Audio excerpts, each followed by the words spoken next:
If you were building a dream car in Europe around 1970 and you wanted the world to take you seriously, you started with a Porsche. So that's exactly what Swiss designer Werner Dietrich did when he set out to create the Diba GTC, a one-off Grand Tourer that tried with considerable elegance to reimagine Stuttgart's sharpest tool without dulling the edge. Diba, despite the myth-making that's grown up around it, wasn't a shadow mark or a tuner empire. It was a name attached to a single prototype, Dietrich's own vision of what a continental GT could be if you began with the best bits of a 911 and then let your pencil run free.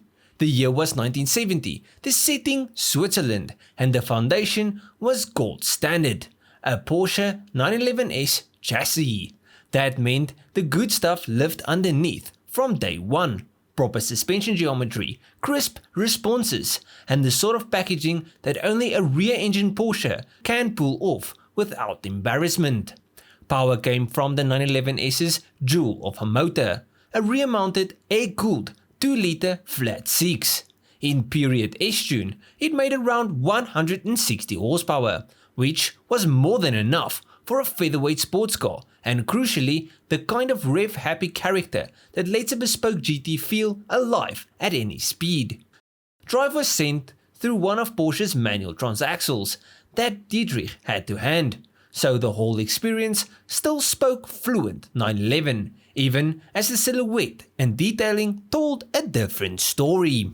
And what a story the body tried to tell. Where the 911 was stout and upright, the GTC aimed longer, lower, more overtly Grand Touring. It wasn't a kit car crafted onto a donor car, it was a coach-built reinterpretation, a new kosher suit on a familiar athlete. The stance promised distance and speed, rather than sprinting from light to light, and the surfacing leaned contemporary without tipping into mid-engine wedge cosplay. If a 911 was the scalpel, the GTC wanted to be the slim saber, still sharp, just more theatrical. Open the door and the theme continued. The idea wasn't to strip the Porsche to its bones, but to civilize it, turning the 911's purposeful cabin into something a little more salon than pit lane. A proper GT should devour the Alps as readily as the autoroute, and Dietrich's car was pitched squarely at that ideal. Familiar Porsche ergonomics under a more bespoke, more luxurious atmosphere. But here's where the tale pivots. Dietrich didn't build the GTC to be a solitary object. The intent was limited production. In that era, small series coach building was still possible if you could secure a steady stream of components from the big manufacturers.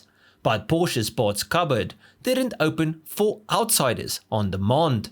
The difficulties of obtaining 911 hardware at the volume and price made it impossible.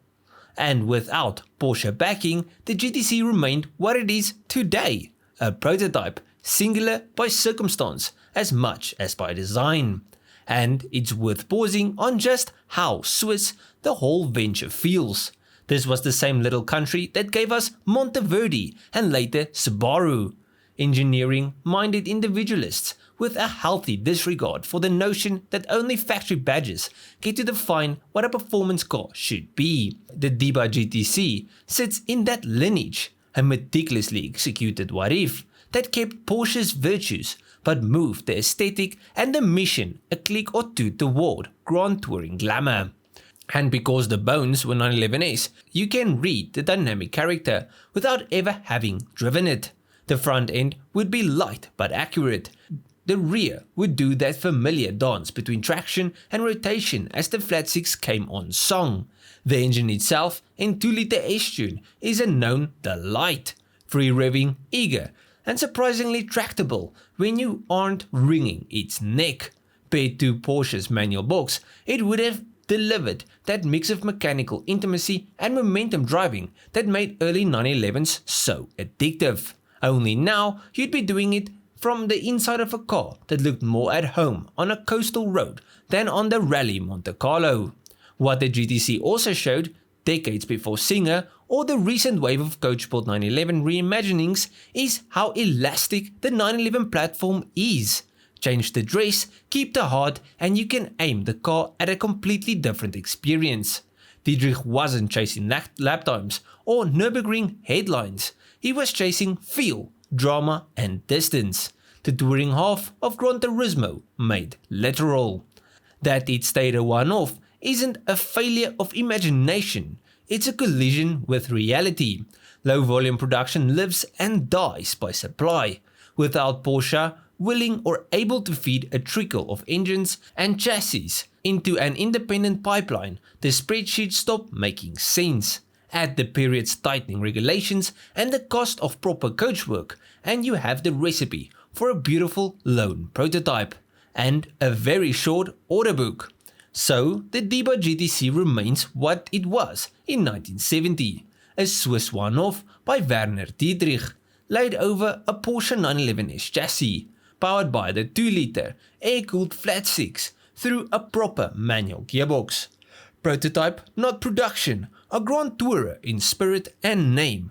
A car that didn't just borrow the 911's excellence, it tried to dress it for a different occasion. And for one shining singular moment, it did just that. But at the end of this video, please let me know what you guys thought of the video and what do you guys think of this car. Also, if you guys did enjoy this video, you must probably enjoy most of my other stuff, so just go through my channel, see if there's someone else like. I'll check you guys in the next one. Cheers, eh?